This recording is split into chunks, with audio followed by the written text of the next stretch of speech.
Buenas tardes.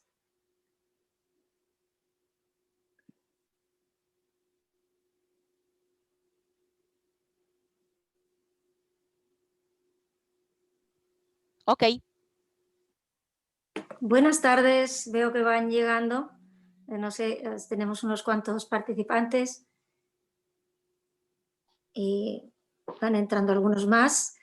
Eh, yo quiero hoy daros la bienvenida en nombre también de Arturo Fabra, director de la Universidad Francisco Marroquín, que acoge estas sesiones para introducir Stacks, que es una blockchain que está construyendo un Internet mejor para los usuarios, para que los usuarios tomen control de su identidad, de sus datos y de sus derechos en la red. En ese sentido, es muy importante, es muy interesante la sesión que vamos a tener hoy, y yo quiero agradecer esta oportunidad a la Universidad de Francisco Marroquín de podernos dirigir a sus alumnos y, bueno, y a quienes ellos hayan convocado, y nosotros también hemos intentado convocar a más personas. Y, en fin, estoy aquí hoy con Isabel Yagüe Ballester, con quien hablaremos en la primera parte de cómo se ha respondido en tema de protección de datos desde el punto de vista legal, y luego hablaremos con Harini Rajan, a quien nos presentaré con un poco más de calma, porque ella es ingeniero, investigador, blockchain, y tiene mucho que decir aquí. Es una gran defensora de las apps con un enfoque en la privacidad, y creadora de una de ellas, de Block Survey, y en ese sentido ella nos contará pues lo que la tecnología y lo que Stacks concretamente pues hace para que podamos recuperar ese control y esa propiedad de nuestros datos en la red. Y ya voy a pasar a la siguiente imagen. No sé si puedo. A ver. He tenido veo que estoy teniendo un pequeño problema de compartiendo mis slides. A ver si puedo hacerlo. Bien, vamos allá. Entonces, aquí nos tenéis a las 3 por si nos queréis contactar. En LinkedIn es una vía muy, muy fácil, y si no, al final os recomendaremos, si alguien tiene interés en la comunidad de Stacks, el Discord yo creo que es el sitio más adecuado. A ver, ahí estamos. Yo quiero centrar ahora el tema. El tema de tu identidad digital, que hemos tenido dudas en cómo titular esta sesión, pero ha quedado en tu identidad digital, porque de hecho, mucho antes de que... perdón, ¿se ve? ¿Alguien me puede confirmar que esté viendo Sí. ¿Está viendo? Ah, vale. Es que yo no la veo, sorprendentemente. Pero bueno, si me confirmáis que se ve la diapositiva, pues podemos seguir adelante. Muchos años antes del nacimiento de Internet, de hecho, los mundos de la vigilancia masiva y de la manipulación del comportamiento individual fueron anunciados por la literatura de ficción, que en la diapositiva podéis ver 1984, que seguramente conocéis. Todo ser humano, desde su nacimiento, tiene una identidad. Esto hay que tenerlo claro, incluso antes de ser inscrito en un registro. Sin embargo, sin esa inscripción, sin un identificador, sin papeles, está desprovisto de mecanismos para la defensa de sus derechos y de lo que le pueda ocurrir en este mundo. En la red no tenemos, en cambio, identificadores expedidos por una autoridad. Somos hasta ahora perfiles de datos que están empaquetados, han sido empaquetados. Los que estamos utilizando ahora son, cuando entramos a través de Facebook o de Google, son esos perfiles de datos empaquetados por esos gigantes tecnológicos, y ese empaquetamiento se está haciendo en realidad para beneficio por sus intereses, por sus modelos de negocios, y se han hecho en ningún momento teniendo en cuenta nuestros derechos, y de hecho sin ningún reparo en invadirlos. Cuando esos gigantes tecnológicos empezaron a acceder a nuestros datos. Cuando empezaron a acceder a nuestros datos personales, los usuarios no fuimos conscientes en ningún momento de que estaba ocurriendo. Era una situación sin precedentes y no nos dimos cuenta del peligro de hecho de perder nuestra privacidad, perder esos datos y perder nuestra libertad en muchos sentidos. Los derechos fundamentales se dice que son esos que damos por asumidos y que solo los echamos de menos pues cuando nos los han quitado, cuando los atacan y los echamos de menos. Por eso todavía a día de hoy es necesario que nos lo recuerden y que tomemos conciencia de la importancia de proteger nuestros datos personales, nuestra privacidad y nuestros derechos en la red. Nuestra presencia digital es muy importante que esté bajo nuestro control y para eso el legislador de hecho ha sido consciente ahora nos lo explicará Isabel, desde muy pronto incluso desde antes del nacimiento de Internet esta necesidad de proteger la privacidad está presente en la legislación.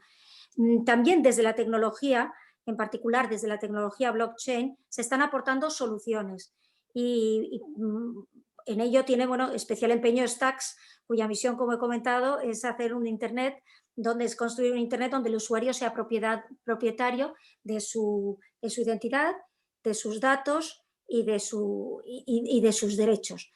De ello nos hablará después Harini Rajan. En la imagen que comparto aparece también un libro que, como se acerca el día del libro en esta charla, recomendaré algún libro que otro, pero el que está aquí, que es Life After Google, es un libro del gran economista George Gilder, asesor de varios presidentes norteamericanos, y lo recomiendo porque incluye un capítulo sobre Stacks, entonces en el momento de la publicación era Blockstack, y también porque incluye otro capítulo sobre la Universidad Francisco Marroquín. Creo que los que acudáis al campus veréis que hay citas de George Gilder a la entrada de la universidad. Bueno, pues en este libro él explica cómo en esta universidad, en el campus de Guatemala, él tuvo la oportunidad de tener unas charlas apasionantes sobre estos temas. Y por eso creo que lo mejor que puede ocurrir después de esta sesión es que os vayáis con ganas de reflexionar y debatir sobre estos temas y hayáis descubierto sobre todo que hay un futuro posible después de Google mucho mejor, como de hecho George Gilder habla de Stacks en este sentido. Entonces, voy a dar paso ahora mismo a Isabel para que nos cuente un poco en temas de protección de datos cómo Europa ha tomado el liderazgo, ha mostrado el camino de la legislación con su Reglamento General de Protección de Datos. Y ya te dejo, Isabel, contándonos qué es esto del Reglamento General de Protección de Datos y sobre todo cuál es su origen y cómo hemos llegado hasta él y cómo hemos llegado hasta aquí. Bueno, pues yo lo primero que tengo que decir es que en Europa la protección de datos tiene su origen pues tan pronto como aparecen los primeros tratados. De hecho, el derecho a la protección de datos de carácter personal está recogido en el Tratado de Funcionamiento de la Unión Europea de 1957. Es decir, pues en el inicio de los tiempos. A mí me gustaría, si podemos ver la diapositiva, Sí. Georgina, en el que se ve, se ve la evolución a nivel tecnológico y a nivel legislativo, ¿no? De cómo ha sido ese desarrollo, ¿no? Entonces, aquí en esta diapositiva podemos ver pues, que en 1900, hay como 4 etapas, que son las 4 pestañitas de arriba, que más o menos coincidiría, pues donde pone mainframe era IBM, pues ahí sería la prehistoria de lo que es Internet.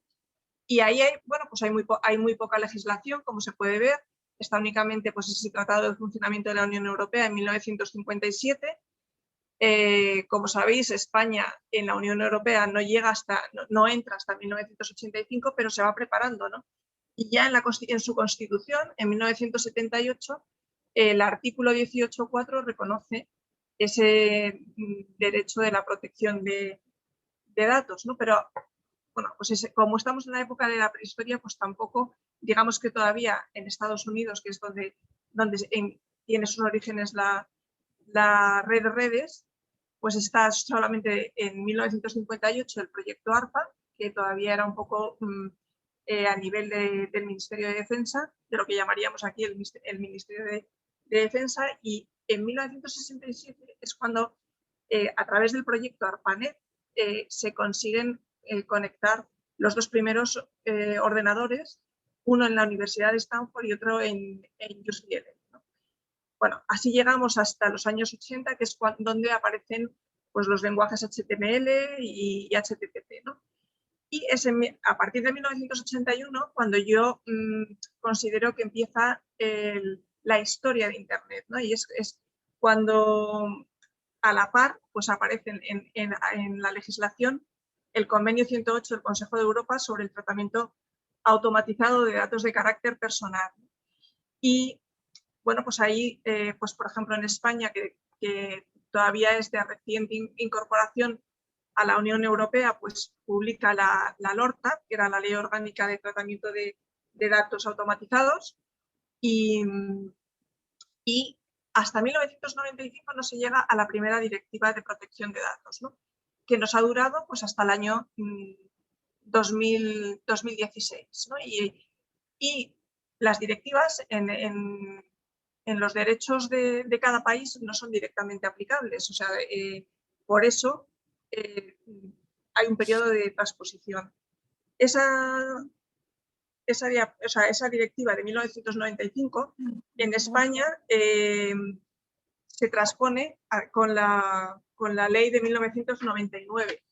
Y bueno, pues digamos que esa primera etapa de la web 1.0 en el que todo el mundo accede a la web para informarse, pues digamos que tiene como dos periodos, ¿no? Los años 80 en los que casi no pues estamos mirando las pocas páginas que van apareciendo, pero no interactuamos. En 1991 es cuando aparece la primera página web y en 1993 es cuando aparece la World Wide Web, como la conocemos ahora, ¿no? En 1994 aparece el primer buscador, o sea que no fue Google, que es el que usamos siempre, ¿no? Que fue el web crawler, ¿no? Y es, bueno, pues realmente van pasando muchas cosas y sin embargo Europa legisla casi al final del periodo, en 1995 y en España pues muy al final del periodo, que es en 1999, ¿no? Yo a partir del año 2000 es cuando entiendo que empieza lo que es la web 2.0, en el que ya los usuarios no solamente miran a ver qué información pueden conseguir de la web, sino que prestan servicios e interactúan, ¿no? Entonces es ahí donde realmente aparece Google y aparece que presta servicios de forma gratuita, entre comillas, ¿no? Y es cuando ya poco a poco pues, empiezan a aparecer los grandes de Internet. Pues aparece Facebook, aparece Google, aparece Instagram, aparece Pinterest, y que nos van pidiendo datos, ¿no? Y a lo largo de este periodo es cuando se va viendo que las legislaciones que tenemos de protección de datos pues no son todo lo restrictivas que necesitarían para cubrir los derechos de los usuarios, ¿no? Entonces es cuando surge la necesidad de adecuar la directiva de 1995 y es en 2016 cuando aparece lo que hoy llamamos el RGPD, y que es directamente aplicable una vez que los países no lo han traspuesto a sus legislaciones internas al cabo de un periodo de tiempo, que en este caso eran 2 años, ¿no? Entonces, el 27 de abril de 2018 entró en vigor directamente el reglamento de la Unión Europea porque porque hasta el mes de diciembre no apareció la Ley Orgánica de Protección de Datos tal como la conocemos hoy, ¿no? bueno, pues ahí vemos que también se va montando el periodo del 2.0 con el periodo o el inicio del 3.0, ¿no? O sea, en 2008 es cuando Satoshi Nakamoto pues presenta o publica el white paper de Bitcoin, ¿no? Y aunque todavía pues, no hay mucho más de Bitcoin o de blockchain en la red, sí que se van sentando las bases, ¿no? ¿Cuándo empezaría realmente esa web 3.0 y descentralizada? Yo creo que estamos en el momento, ¿no? O sea, que realmente hasta ahora nos hemos ido poniendo en marcha y que es a partir de 2018 y cuando empiezan a aparecer esas aplicaciones. Ahora nos dirá Harini que justo estamos en el momento como de eclosión de todo este movimiento, ¿no? Y también lo que a mí me gusta poner de manifiesto es que siempre la vida va por delante de la ley. Es decir, que siempre van apareciendo cosas tecnológicas, o sea, en este área pues van apareciendo nuevas tecnologías, se van desarrollando nuevas tecnologías y el derecho siempre va un paso por detrás, dando solución a lo que la capacidad humana es capaz de inventar o es capaz de proponer, ¿no?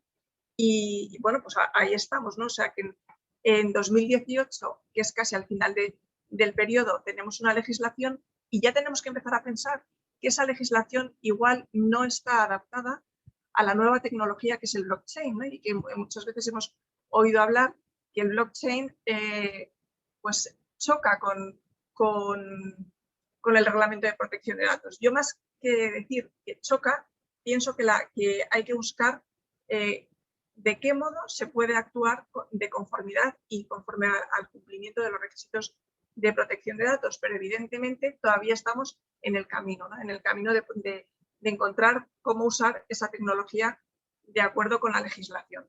Pero evidentemente no parar la tecnología, o sea, y no parar de hacer cosas o de imaginar cosas que se pueden, y de imaginar servicios y soluciones que se pueden dar a través del blockchain. Claro, sí, sí, totalmente. Lo que pasa es que fíjate, me parece estupendo que bien lo has explicado, cómo el legislador va respondiendo sobre todo el problema de la nube, de todo este 2.0 que ha sido tan invasivo, y cómo pues ha respondido, ha sido consciente, ¿no?, durante años sobre la necesidad de proteger nuestra privacidad. En cambio, los ciudadanos parece que todavía necesitamos que nos recuerden la importancia de defender nuestros datos y nuestra privacidad. Y ahí voy yo a ver con la siguiente diapositiva. Quería justamente en ese sentido recomendar, pues mira, un par de libros, unos libros y algo que creo que quienes no los conozcan pues les puede ser útiles. Además, como se acerca el día del libro, pues si no lo habéis leído podéis animaros a leerlo, y si no, a regalarlo, que también es un estupendo regalo. Tenemos por un lado La era del capitalismo y la vigilancia, de Shoshana Zuboff, que es un compendio impresionante, y ahí podéis encontrar todo un montón de detalles y de datos además sobre cómo todo lo que ha ocurrido y en qué situación estamos de vigilancia. El segundo, los 10 Arguments for Deleting Your Social Media Accounts Right Now, de Jaron Lanier. Ese tiene mucho sentido del humor, es más corto, es un libro corto pero muy, muy simpático, y que recomiendo a aquellos que se lo quieran tomar con simpatía y se empiecen a plantear el defender su privacidad y plantearse cómo están funcionando en la red, cuál es su presencia en la red. Y luego, interesantísimo y apasionante, la biografía de Edward Snowden, Permanent Record, donde él pues es realmente casi como una novela, como un thriller, y en el que realmente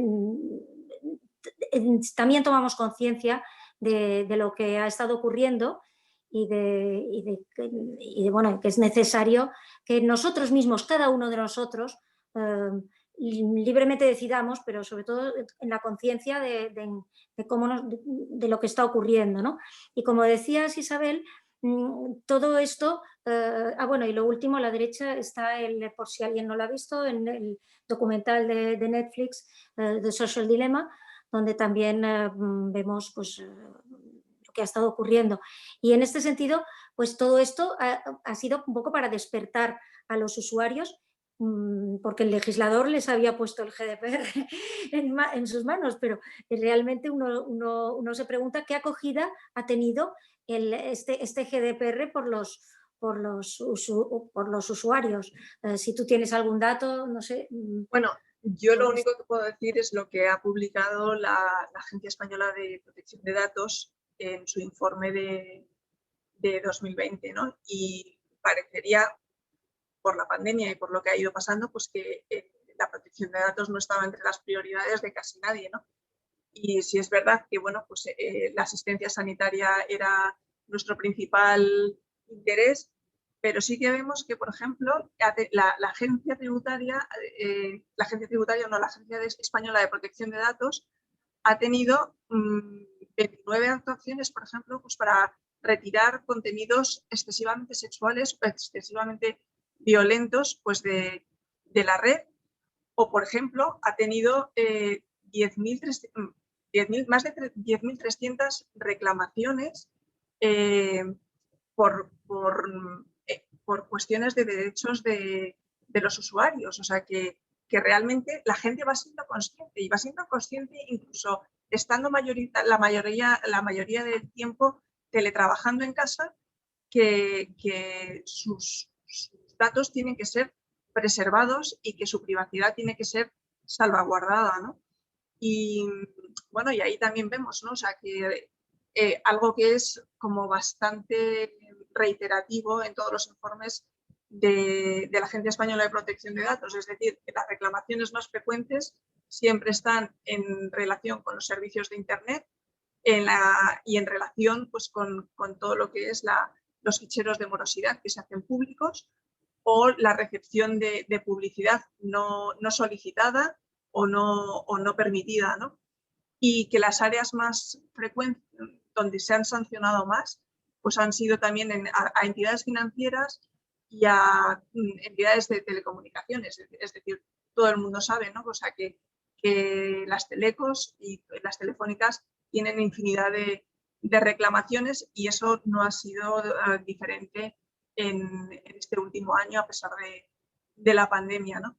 Y bueno, pues luego también vamos viendo que la Autoridad de Protección de Datos española está siendo requerida en procedimientos europeos, ¿no? Y que se le pide la participación y se le pide asistencia por otras entidades de otros países de la Unión Europea, ¿no? Con lo cual yo creo que vamos en el buen camino, o sea, que poco a poco no solamente es que lo sepamos, sino que intentamos hacer valer nuestros derechos como usuarios. Estupendo. Además, bueno, yo quería comentar que, claro, este reglamento ha supuesto también para las empresas la obligación de incluir en sus páginas web avisos, política de privacidad, términos legales de servicios, y que es lo que produce que, bueno, también recibimos, ahora cada vez que abrimos una página web tenemos esos avisos de cookies, de política de cookies. Y entonces yo, aparte de que, bueno, los usuarios acatamos y vamos adaptándonos, y por fortuna pues nos vamos dando cuenta de la importancia que tiene esto, me gustaría que comentaras brevemente, Isabel, los derechos que recoge el reglamento, más o menos, y sobre todo que hicieras una mención del derecho al olvido, que es un nuevo derecho que creo que no existía antes y que ha surgido, bueno, a raíz a ver, de... como decía antes, ¿no? O sea, poco a poco los usuarios vamos siendo más conscientes de los derechos que tenemos, ¿no? Ahí yo pongo un poco una serie de derechos que estaban recogidos en el antiguo, ya en la Ley Orgánica de Protección de Datos de 1999, como era el derecho de acceso, como era el derecho de rectificación, cancelación u oposición, eran los famosos derechos ARCO que se venían ejerciendo por los usuarios. pero el reglamento de 2016 recoge otros tantos, ¿no? O sea, además, recoge los antiguos más una serie de nuevos derechos, entre los que se encuentra el tan llamado y traído pues, el derecho de supresión o derecho al olvido, que ha sido muy debatido pues, porque realmente a quien se ha intentado sancionar básicamente pues, ha sido a Google, ¿no? ¿Qué podríamos decir brevemente sobre el derecho al olvido? Bueno, pues ¿en qué consiste? ¿No? Pues consiste en la eliminación de resultados en búsquedas de buscadores, pues como pueden ser Google o podría ser en DuckDuck o en Bing o en Yahoo. Bueno, y bueno, pues ¿qué podríamos decir? Bueno, pues por una parte que los usuarios pueden ir directamente al buscador y ejercer su derecho sin pasar por la fuente, es decir, que al final pongamos un ejemplo, pues un usuario que hace, pues que hace 5 años tuvo pues unas multas, ¿no? Entonces esas multas, cuando buscas por su nombre resulta que aparecen esas multas de tráfico o bueno, ese tipo de sanciones que no son grandes sanciones, pero que realmente o sea, a lo mejor no es la mejor cara que podemos ofrecer, pues si luego queremos presentarnos, por ejemplo, en una entrevista de trabajo, ¿no? Bueno, pues puedo ir directamente a Google a decir, perdone, que no salga cuando busco por Isabel Yagüe Ballester la multa que me pusieron en el 2005, porque realmente pues yo ya conduzco mucho mejor y la gente no me tiene que conocer pues por aquel error, ¿no? Luego es verdad, ¿no? O sea, que desaparece en la búsqueda, pero no desaparece completamente en Internet. Es decir, si esa búsqueda, si esa multa era pública porque lo había hecho el organismo oficial, si yo voy al organismo oficial, lo encontraré. Si voy a la página web y sigue colgado, lo encontraré. Porque el derecho es para que no aparezca en las búsquedas de los buscadores. ¿Y cómo ejercito ese derecho? Bueno, pues ahora mismo si nos metemos, por ejemplo, en los términos y condiciones de Google, bueno, de Google o de Facebook o de Yahoo o de Bing, pues te dicen que hay un formulario. Te dicen que rellenes el formulario con la solicitud del ejercicio del derecho al olvido y te dicen que, bueno, pues que son casos complicados porque no te lo van a quitar de un plumazo y siempre. O sea, que ellos tienen que valorar si quitarlo de ahí iría en contra de la libertad de expresión de otras personas o si efectivamente iría en contra de la salud pública y entonces no lo pueden eliminar. O, bueno, pues hay una serie de casos o de excepciones que hay que valorar, ¿no? Pero, bueno, por lo menos es muy fácil. O sea, tú tienes el formulario y el modo de ejercer tu derecho directamente en la propia página web de estos buscadores, ¿no? Bueno, pues no, yo creo que con esto sí que por lo menos hay unas bases como para cómo ejercerlo y cómo se está ejerciendo y cómo se puede llevar a efecto, ¿no? Y que realmente ya hay sentencias en contra de Google para que retire pues, algunas de estas páginas. O sea que siempre tenemos el precedente judicial que está a nuestro favor.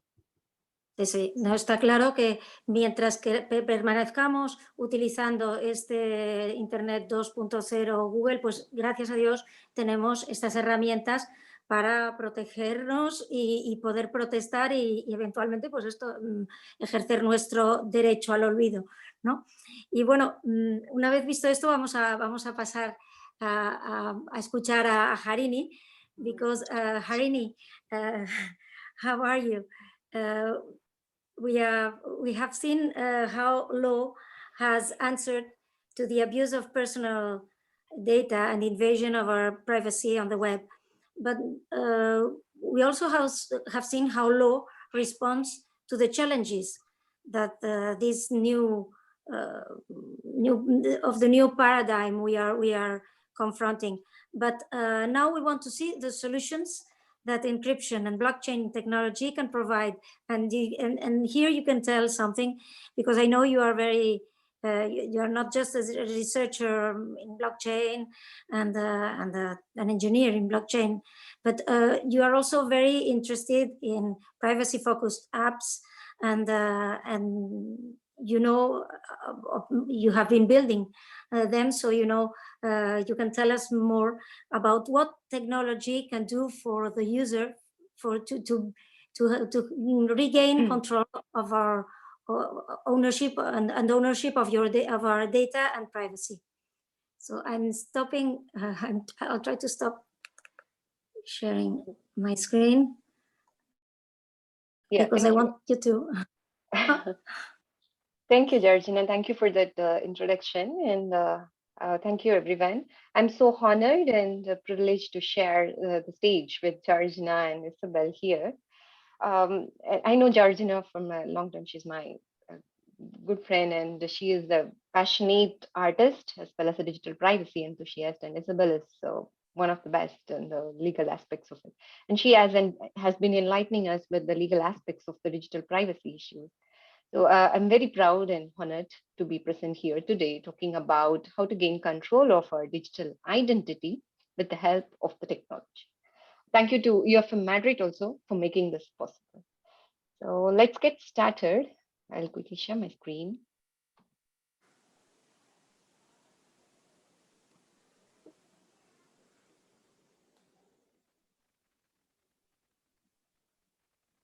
Okay, so today in this session, I'm planning to enlighten you about what is our digital identity, and I'm just trying to jot down what technology can bring us in protecting our digital identity. I want to start this session with this question: do you own your digital identity? First of all, what is an identity?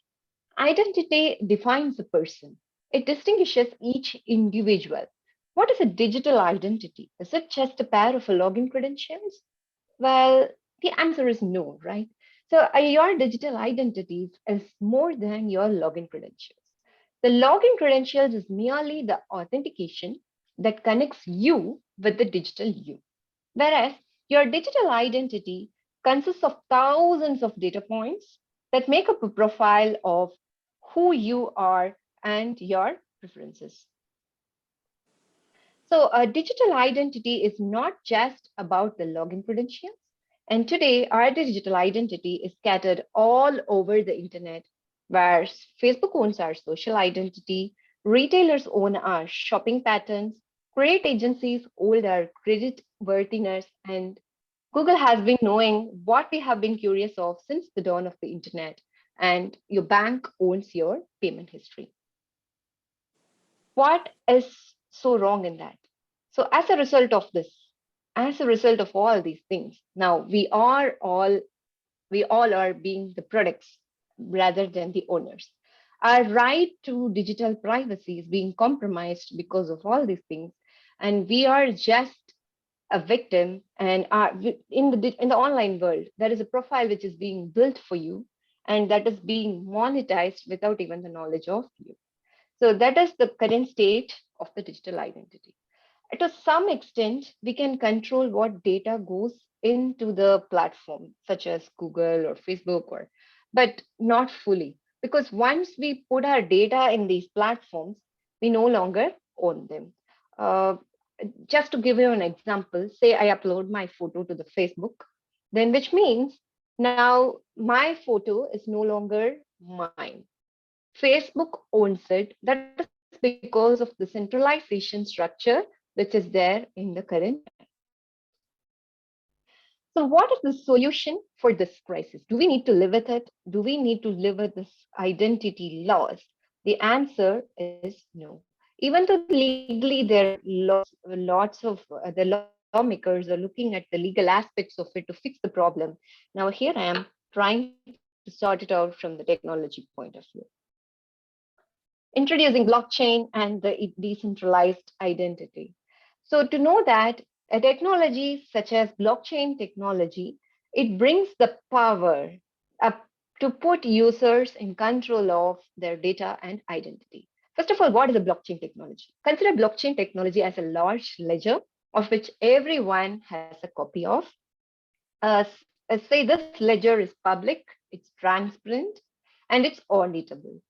Now, in writing to this ledger is a costly operation, as well as it's not that easy, because this writing to this ledger is what is called as a mining process, where the lot of computers or the nodes which are connected to that particular network has to solve a complex cryptographic algorithm, the mathematical puzzle, to write to that particular ledger. So that way, this ledger is secure and the source of truth is verified and achieved in this. Now, since we have the source of truth available in the blockchain technology, we can build any use cases. The use cases are actually endless. We can build a monetary system such as cryptocurrencies, which has been built, such as Bitcoin, Ethereum, Stacks, Dogecoin. There are lots of such monetary systems which are being built on top of this. Or also, we can even build a user-owned internet, which puts users in control of their data and identity. Now, what is this decentralized identity I'm talking about? The decentralized identity, which is the need of the hour, should give me as a user these kind of powers. I own my identity and data, no central party, no third party. Just to explain it in a bit more, say every one of us have an email ID, right? Be it Gmail or Apple or whatever. Now, but that email ID is not ours, even though it looks like it's ours, but ideally it sits with that particular service provider's platform. So it's actually belonging to them, not to any one of us.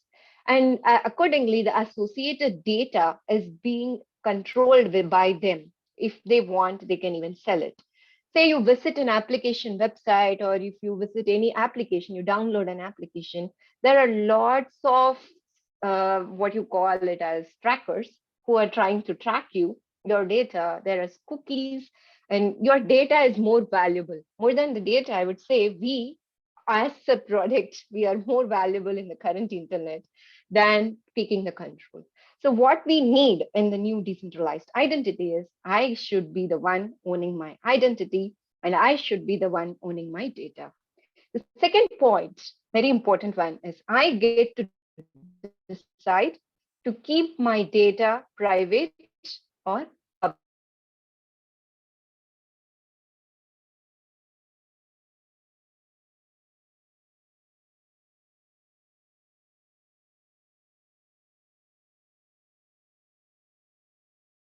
So that is not all the data is needed, but now we are handing over every single of our personal life to that particular central authority. So but not all the data is needed, but now we are handing over every single of our personal life to that particular central authority, which is not ideally needed at all. So I get to decide in this world of the decentralized identity, which we are envisioning, we can decide as a user what data has to be shared as a public data and what data can be kept as a private data. So I, as a user, has that power to keep my data either private or public. The third point, I get to decide where my data is stored. So there is no centralized authority here. There is no one single monopoly or one application which can take control of your data. You are the owner of the data. So we should be the one deciding where our data has to be stored. Then the last point, I get to decide who I want to share with. So whenever I'm sharing my data, I will share it only with my trusted entities, right? So I should be the one to decide who I want to share the data with. And even better, I should be the one to be benefited even if I want to monetize it. So that the value and the ownership should always lie with me only as the user, not with any central party or the intermediary. Now, how is all these things being achieved in the technology standpoint? Let's analyze every point from the technology standpoint right now. So I say I own my identity and data. I get to decide to keep my data private or public. So how is it even possible? So in the blockchain technology, we have something called as, to explain it more simple, it's something like an email ID and a password, where your email ID is public and your password should be private. Correct? So that is our expectation, which is not there in the current world. But in the blockchain world, we get something called as private keys and a public key.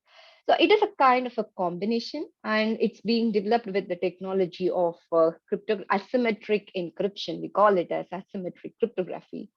So just to explain it in a simpler way, All these keys are nothing but a random set of strings and the numbers which are cryptographically related, meaning my private key and public key are related to each other. But if I give nobody can identify my private key. It's nearly impossible to mathematically calculate my private key if you know my public key. So that kind of a security is what gives me the power which I envision in the future decentralized identity. So now I get to decide where my data is stored. Again, when I want to share my data, or even I get to decide who I want to share my data with. I want to store my data, or want to share the data, whatever it is. That power should rely with me. From the technology standpoint, say I want to send a secret message to my dear friend here, Georgina, through the technology. So how I can do it? I'm just giving you a simple example of with that. Say I create my decentralized identity. So I get my public key, I get my private key. Same goes with Georgina. She has a public key and a private key, but her private key is specific, or it's only unique to her, only known to her. Same with me. Now, when I send my secret message, what I will do is I will encrypt my secret message with the public key of Georgina, and I will just broadcast this transaction. When I say broadcast this transaction, what does that exactly mean is when we explain blockchain technology, just to recap, blockchain technology is the public ledger to which everyone has a copy of, right? So all the data, all the transactions, all the processing, whatever is happening in this network has to be known to those people who are called as miners writing the data in the ledger. So now I'm broadcasting my transaction, meaning I'm just announcing the network saying I'm sending my secret message to this particular person, or I don't even need to be specific with the identity. I can still remain anonymous and say I'm sending a message. Now, Georgina receives the message, but she has the right to check if the message came from me. How can she check it out? She can just go to the public ledger, find out my public key, and then just check it out. When I'm sending it, I encrypted it with her public key, so only she can decode it with her private key.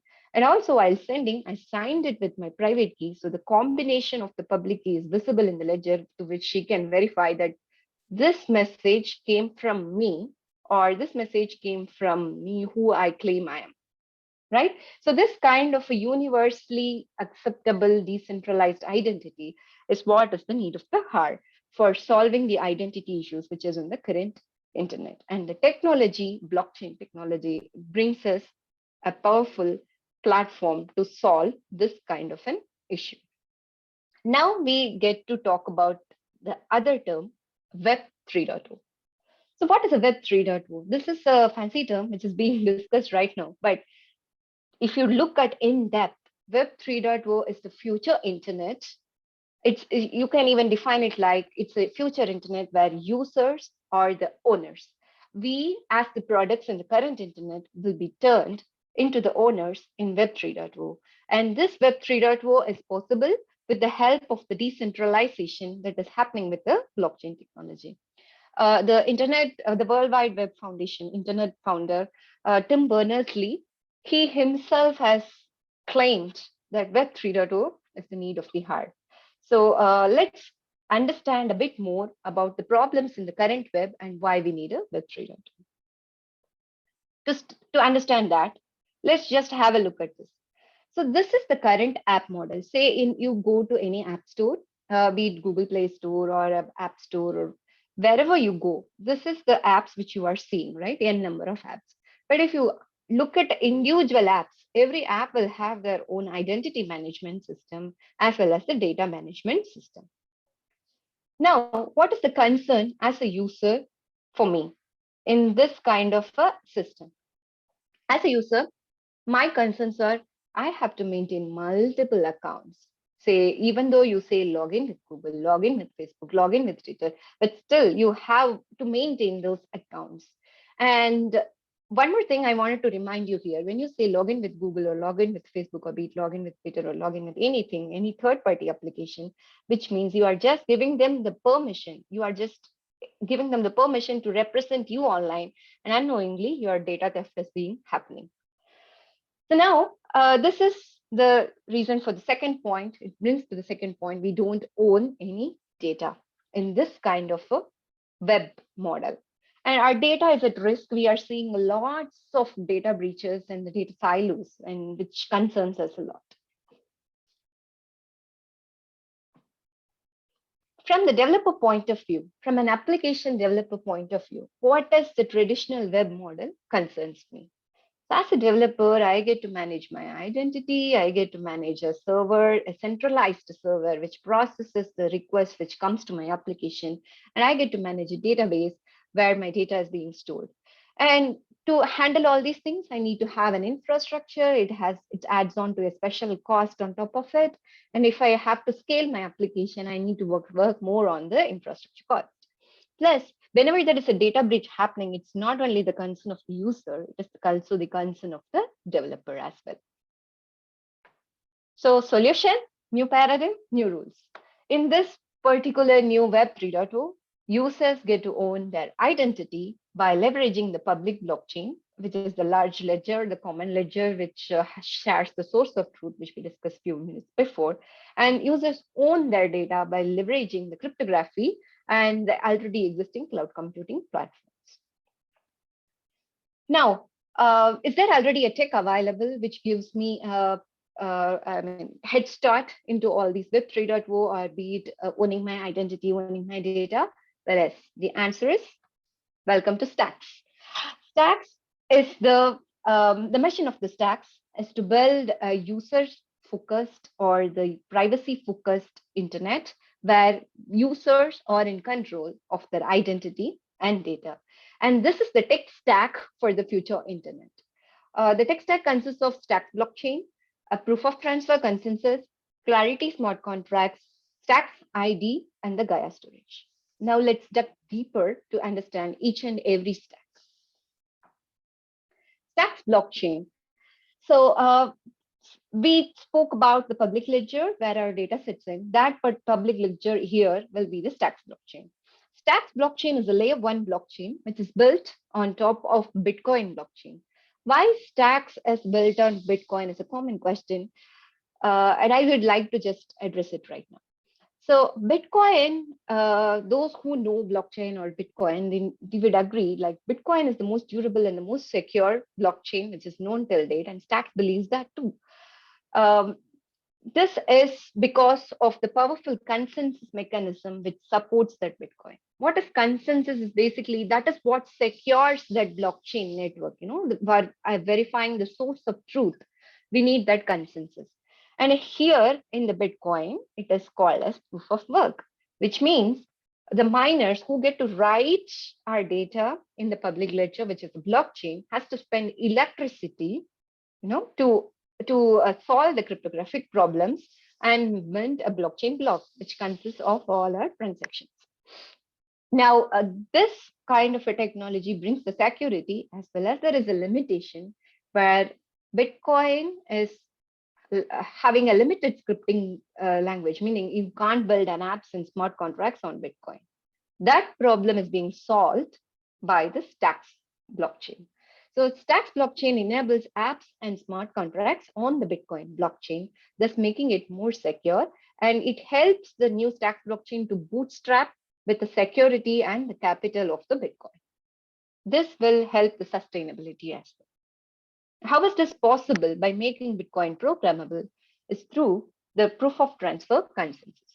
More than just making it programmable, I would always also say proof of transfer consensus. Any consensus protocol for that matter is the one which secures the blockchain. So here the sustainability is being ensured with the help of this kind of a consensus. In this Stacks blockchain network, or this whole network ecosystem, there are two kinds of network participants. Number one, they are called the Stacks miners, who get to write the data in the blockchain. And how will they do that? They transfer Bitcoin and then they earn Stacks in return. And then there is the second set of network participants, stackers, where stackers are the holders of the Stacks token, and they support the network or ensure the security of the network is secured by blocking some stacks and then also earning the Bitcoin in return. So this model not only ensures the sustainability, also if you see closely, those who believe in stacks, those who participate in this network are also being rewarded. So the users in the new internet are supposed to be gaining the value for, earning some value for whatever they create, the value they create, earning something for whatever value they create, right? Rewards. So that rewards is being ensured with the help of this proof of transfer consensus. So this kind of a network is what going to build the future internet. Next comes the very important identity layer, which is the stacks ID in this case. We have discussed a lot about what is a digital identity, how it is being compromised. Now imagine you get to create only one ID, which is the universal login for all the applications which is built on top of that new internet. So that kind of an ID is your stacks ID, and it gives you the right to own. It's like your property. Whenever you buy a property, the property belongs to you. The same way, this ID is your property and you get to be the owner, not everyone else. Remember, there are no central authorities here. There are no intermediaries here. Your identity is owned by you. And that is possible with the help of the public blockchain. In this case, it's the Stacks blockchain. And there is a superb system called as BNS. The acronym is like blockchain naming system. So names plays a special role, right? It's a critical role, be it application name or be it a domain name or be it a username. These names are is supposed to be globally unique, and it should be the one which plays a very critical role. So that particular naming is being secured with the help of blockchain naming system. Blockchain naming system is the base layer. Our Stacks blockchain will be the base layer. On top of that will be the blockchain naming system. This is currently being deployed as a smart contract in the Genesis block. And with this, with the help of this BNS, and there is another routing layer which is called as Atlas. That will be too technical. If you are interested, I'll share a link in the end of the session where you can go and read more about the architecture, the Stacks architecture for the identity management. But in general, this Stacks blockchain followed by BNS with the routing layer Atlas, and top of that will be a data layer Gaia. This makes sure the identity or the data, whatever you have, is belonging to yours. Let's move on to the data layer Gaia. So Gaia is the data layer we call in the Stacks ecosystem. This is essentially of two parts. One is the Gaia hub and another is the storage provider.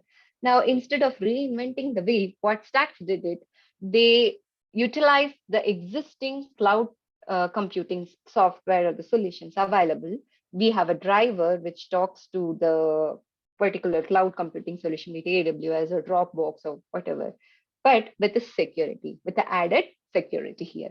Meaning, whenever an identity is created, along with the authentication, I will be provided with a data location, a data packet for that particular identity will also be created. Meaning, consider Gaia as your private locker for your data storage, right? Only you get to write your data in that storage, and it's locked with your private key. We talked about the public and the private key earlier. I just want to recall that again.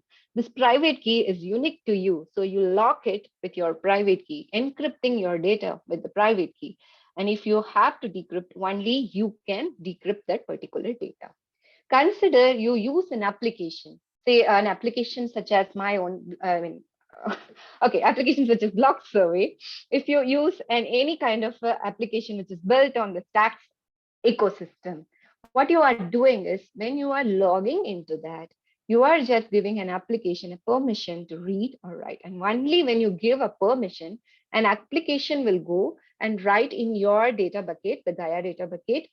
They can read and write. But again, from the application point of view, they also can't see the data. Even the storage providers, be it AWS or Dropbox, they can just see the blobs of data, not your original data, because it's encrypted with this complex encryption, cryptographically secured, and only you can decrypt it. So that way, now you take back the control of your data. So you own your data and you own your identity. Next comes the clarity smart contracts. So what are smart contracts? So essentially, smart contracts consider a legal contract whenever in the physical world we make a legal contract, right? But that is being authorized with a notary or a centralized party. Again, we bring in some centralized authority to validate that contract. Whereas in the digital world, it is like a contract between two parties, and it's coded within the computer. I mean, it's just being processed within the blockchain ecosystem. And this contracts or the transactions will only execute when a certain conditions are met. It's not like the contract will execute if this is not happening. I mean, it will always execute. Only the conditions specified in the contract has to be executed. That's when that contract will be deemed valid. Now, um, for those who are already familiarized with smart contracts, you might be hearing about Ethereum or the Solidity smart contracts. But in Stacks, a contract is the contract programming language is called as Clarity. As the name implies, it's a human readable contract. So in the blockchain ecosystem, there is this common word which we always say, like code as the law here. And what is the use of such law which is not being interpreted by anybody? Right, so that is the ultimate intention of keeping it like a transparent and it's human readable contract. There is no jargons or other things for non-tech people. You can also go, anybody can go and then read your contract. That is why Clarity smart contracts are designed as non-Turing complete. Non-Turing complete is essentially the opposite of all the programming languages we know so far, starting with Java, C, or all the object-oriented programming languages.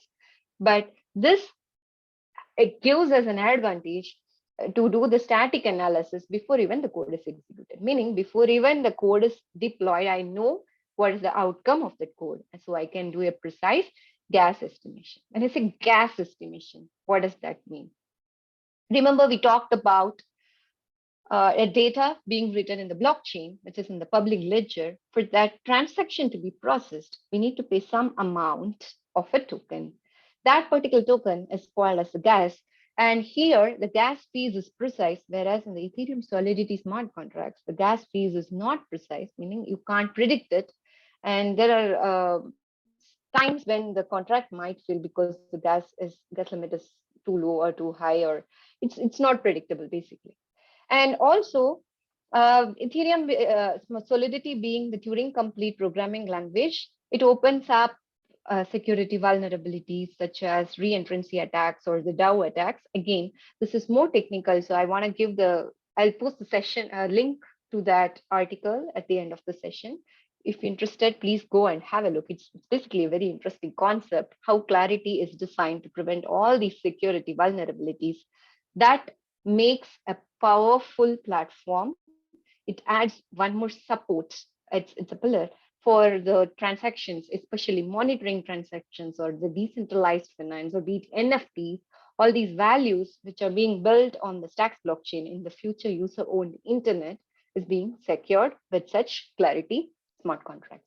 Also, Clarity smart contracts are not intended to be compiled. It's interpreted, meaning there is no compilation here, and it eradicates the compiler time bugs as well as it's human readable. So with this tech stack, we can build a future internet.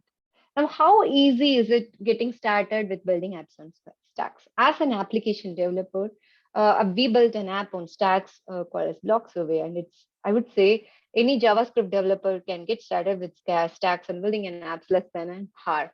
So what you can do is you can do an ethical app. You can build an ethical app in less than an hour with the help of the authentication and the Gaia. And as an application developer, I don't have to worry about any infrastructure cost. The infrastructure is being provided to me by the Stacks ecosystem. And also, I don't need to worry about the data breaches as a user because it is secured, it's in the safe hands, and I get to own my identity and I get to own my data. Say I log into an application, I create a lot of data. If I'm going out or if the application is shutting down, I basically can take back all the data with me. It's never with the application. And from an application developer in the future, if my application is hacked, I have nothing to lose because the data is not with me. It's clearly with the users. So as a user, you get to own your data, you get to own your identity, and that is the power. You are the powerful individual right here, not the victims. You are not the victim, you are the powerful individual right here. So this is very easy. And if you want to add the Clarity smart contracts on top of this, all you need is a text editor and a Node.js software. With that, a little bit of Lisp programming language knowledge is an advantage, but not necessarily, because it's very easy to get started with Clarity. There are an extensive documentation available in the Stacks website, so anybody can easily get started in building an app. Now I'll just try to show you how to create your Stacks ID. I'll quickly stop sharing my screen so I can share my browser.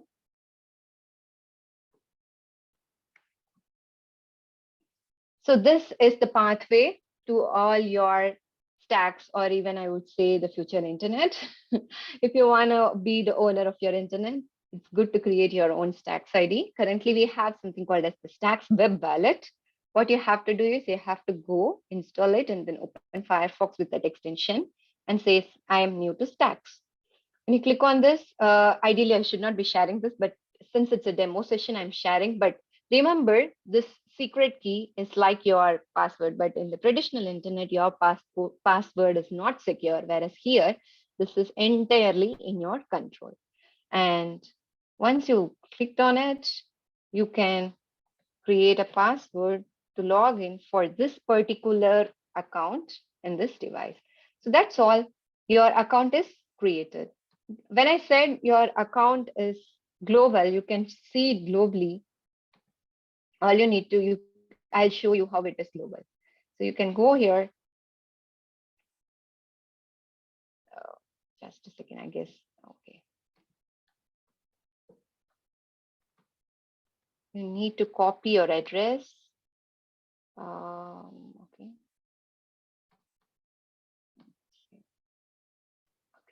The account. Copy your address. Go to the Explorer. Paste it. And see. You can see your account is. I'm sorry, am I muted? Okay, I'm sorry. So your account is created and it's globally visible. You can see whatever transactions you are making. So this is the public key, public address, but my private key is the secret key, which has been given to me, and that is known only to me. Now, when I said universal login, what does that mean is, again, I'll just quickly show you that.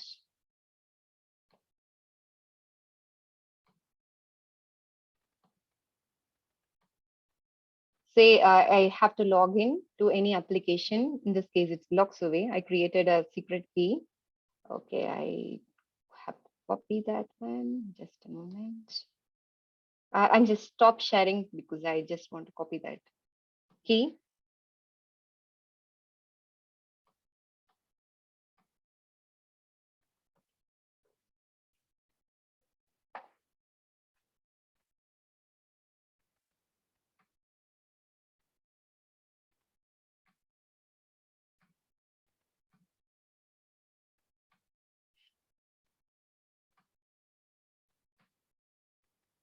Okay, so I'm just sharing my screen back here.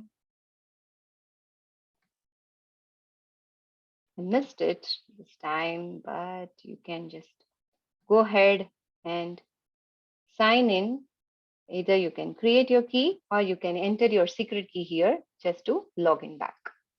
So it is that simple. You can get connected with any application, not only the Bloxaway application. It was just as an example I gave, but you can log into any application with universal ID, which has been created and it belongs to you, and you get to choose where your data is being stored. Here in the Stacks, currently the applications are giving you a default hub location. If you want, we can even configure an user selected storage. That is the next level of it. So we'll go back to the presentation right now.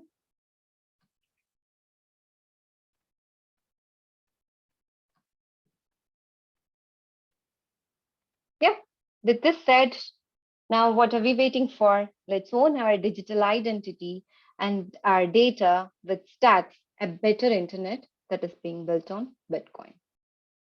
Well, thank you. And if you want to know more, reach out. You can reach out to me in any of these ways, either through mail or LinkedIn or Twitter. You can find me in these places. Well, that's it. Thank you. Thank you so much. Thank you, Harini.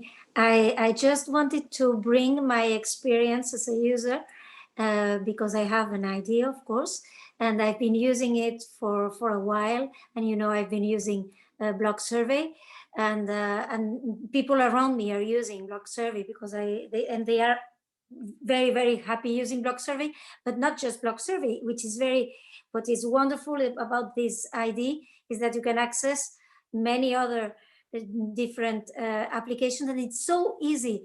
The other day I had to I have not used Google for more than 2 years. I had to get in again, and I said, why do they say it's easier with Google? Because it's so much easier, and you feel so much better using these applications like Blog Service, Siegel. I have my blog on Siegel, and well, and so really, it's just I encourage the attendees to try to get and try to start testing the waters and going there, and then also if they are entrepreneurs, please start thinking of, I don't know, new ideas, new apps, maybe as you said, ethical, and thinking of privacy of the users, and thinking of new business models, because you can then you can focus in your service. I don't want to talk about my app, but it's when Yeah. if you get free, actually, when you free yourself from this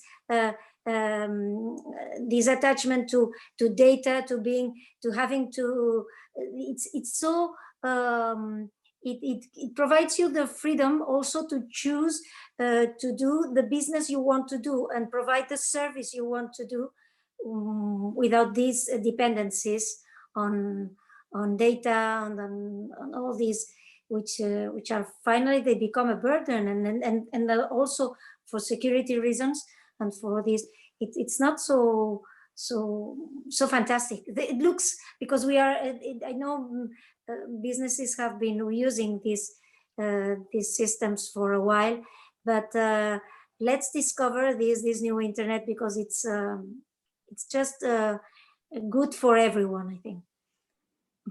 Yeah, exactly. Absolutely. Right. You own your data and you own your identity. What more you want? You are the greater power here, not anybody, any third party or any intermediary. From the business point of view, also, from the business point of view, I would say, like, say for in the current world, monetary organizations spend millions of amounts for doing this KYC, know your customers.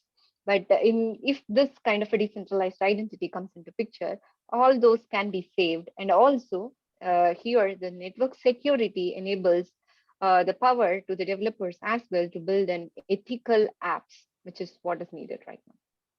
Absolutely, yes. And just I don't know if there are any questions in the chat. I see 3. You have. Thank you for sharing the links. Great. I don't know if you have. Well, I will share. Otherwise, you have the link to your comparison between Solidity and Clarity on Medium. Yeah.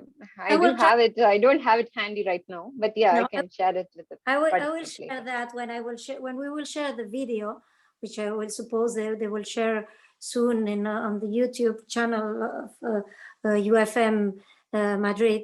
We'll have, then we can leave a few more links which can be useful. Sure. Mm-hmm. Is there any questions? I'm open to taking questions right now. I can see someone raising their hands with a question, but I'm not sure. Marcella, can you help in admitting them?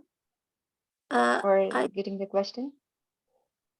don't know. I cannot see the questions myself. Yeah, I can see he's in right now. Mhm. I can't see the Yeah, questions. hi, Yuan, you are muted. If you can unmute, you can ask your question right now. Good. Hello, am I alone here? Like, is anyone else listening? No, since it's a webinar, it gives you the feel, but yeah, we are here. We are hearing you. Yes. Please let me know your Cool. question. Yeah. Cool. Actually, I kind of disagree with the right to privacy because, you know, it's a tricky topic. And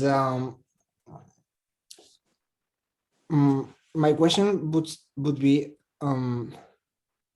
how do you think the future of blockchain or blockchain being applied to privacy could look like 10 years?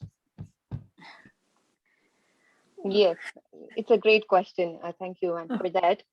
So the future of the privacy or the future of the blockchain in 10 years, I would say that will be the future internet where we all will be discussing. We'll not be discussing in this centralized platform. Instead, we'll be talking in the user-owned internet, which is built on top of the blockchain technology. Not only Stacks, there are multiple blockchain providers who are trying to solve the many problems, such as, like, say, for example, if you take Airweave, they are trying to solve the storage problems. So the same way, there are multiple blockchain ecosystems which are trying to provide a decentralized ways of solution to all the current internet issues. So the future of the blockchain tech is much more than what we are seeing right now. We are just in the start, and it will evolve very quickly. Thank you. Yeah, thank you. So we won't have to say hello to Zoom because they are. Yeah, there is already an app for those who don't know. It's available called Stravika. It's being built on top of the Stacks tech, and they are aiming to provide an alternative for the Zoom, and it's encrypted, fully encrypted, decentralized solution. Yeah, that's why it's useful to get this ID and discover all the jewels you have there. Right. So I can see a question in the chat, and I would like to just give a few lines or a few thoughts about it. The question is, if Stacks is so focused on smart contracts, wouldn't it be better to have built it on top of Ethereum or Cardano?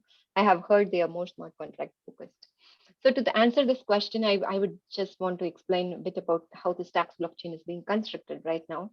So the Stacks blockchain is a virtual blockchain, which is actually built on a Bitcoin blockchain. What does that mean is, in future, if anything happens to Bitcoin, we can anytime migrate, even though it is nearly impossible, we can migrate. The security of the Bitcoin will not be compromised is our idea, but it is possible to migrate to another secure blockchain in the future.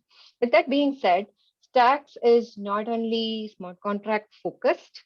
There are multiple other apps which are built on Stacks, such as Block Survey or Pravika, which are Cycle, for that matter. It's a decentralized blogging platform. So all these apps are also giving us powers to build app. They don't use smart contracts essentially, but a non-DeFi focused user-centered apps are also possible. So consider Stacks ecosystem more like a full pack solution for building a future internet where the users get to own their identity and the data. The mission itself clearly states that building apps and smart contracts on Bitcoin. Not only, DeFi is possible. Obviously, DeFi is possible, but non-DeFi is also possible in the Stacks ecosystem right now. I'm not sure if that answered your question, Antonio, but if needed, we can chat chat one-on-one to find out more about it. Thank you.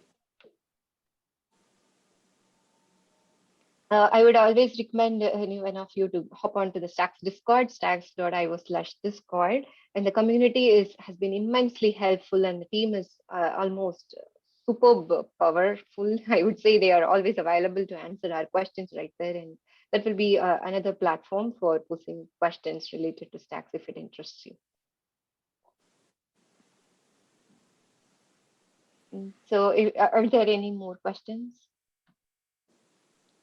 I don't know. I also would like to to share before leaving. In case someone has any more questions, we can stay. But before leaving, I wanted to share that this awareness about privacy and about stacks and what we are building is necessary, because users need to take part of this building. They are not only their participation in testing and bringing their feedback to developers is very, very important, but also it depends on users to take back this privacy. And first step is to be aware of all these the problems we had and the solutions we had that we are building, and that many of them are already there to be tested and to be supported. So that's also something that the users need to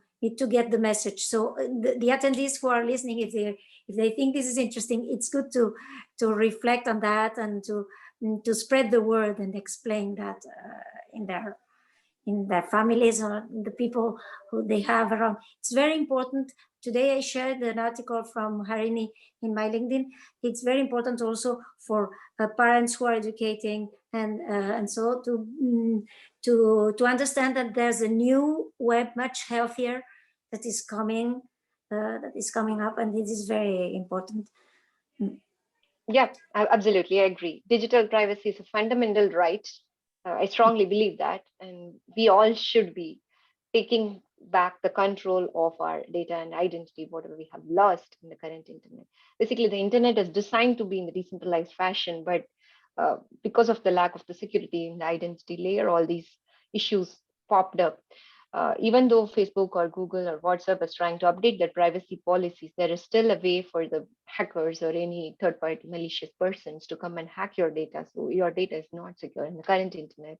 What is needed is the awareness and the solutions. Technology is providing a solution. It's like a double-edged sword. So let's work on more on that and creating the awareness, and let's upgrade to the new internet.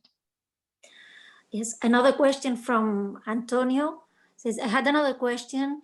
If it's built on top of Bitcoin, does it also mean it has the same or even higher fees than those of Bitcoin network? Or can it also use some other network like Tron or the Bitcoin Lightning Network? Oh yeah, this is a good question. So the Bitcoin, it was taxed by another blockchain. It's basically the fees were based on the Bitcoin amount, but now with the Stacks 2.0 coming into picture, this was launched January 14th this year. So with this, now the fees are basically on the Stacks tokens. You are not paying the transaction fees in Bitcoin anymore. You are paying the transaction fees in the Stacks token. Yeah, so if the network switches to other chains or other tokens, then maybe we can talk about paying the fees in the other ways, I believe. Mm-hmm. And there are ways, the Clarity smart contract fees or be the name registration fees, everything is being paid in the Stacks token currently. Mm-hmm. Stacks is the full for the smart contracts, the Clarity smart contracts. Exactly. Mm-hmm. So I think it's a good time to close the session. Although I would like to speak, I speak frequently with, and I'm always happy to talk with her. And just thank you very, very much to you and to Isabel and to the University Francisco Marroquín, who has hosted these two events now public. Now there's another event next week at the same, not at the same time, I don't think so, but we will, and but it's just for the students of the Francisco Marroquín, which is because it's like a workshop when they will have the chance to meet Wilson Bright and the founder of Block Survey, so he can explain how an app is the story of an app developed, a successful app developed on Stacks. So yeah, it's an entrepreneurial journey, journey, right? Yes, the entrepreneur journey, which is very, very interesting, I think, for students of the entrepreneur, of the Master in Entrepreneurship. And I'm looking forward to see what Wilson will explain. So let's leave it here. Thank you very much. Gracias, Isabel. Thank you. Yeah, And, thank you so much. Thank you, UFM Madrid, for making this possible, and I really appreciate the giving an opportunity for us to share the details. And thank you, Isabel. It was very enlightening of the Thank you, laws. Ethan. The legal perspective is equally important, along with whatever we are trying to bring from the technology perspective. So thank you Yes, so much for blockchain that. sometimes is going to be little by little more in legal questions. Right now, I think is in the beginning of all these things. Yeah. actually, Thank you so much. today I heard an interview of Munib Ali. He said we are when they started in 2013. He would say, "Oh, this was the end of the thing, the explosion." But he says, "Right now, I think this is the beginning." So if you are just discovering blockchain and discovering Exactly. stuff, you are at the right time in the right place, because it's the beginning of something. Yeah. I think It is the beginning of the decentralized era, more powerful internet. So thank you very much to you all, and thank you to Universidad Francisco Marroquín. Thank you to all the attendees for listening. Thank you. Bye. Thank you so much. Thank you to the Bye. attendees. Thank you. Bye. Thank you.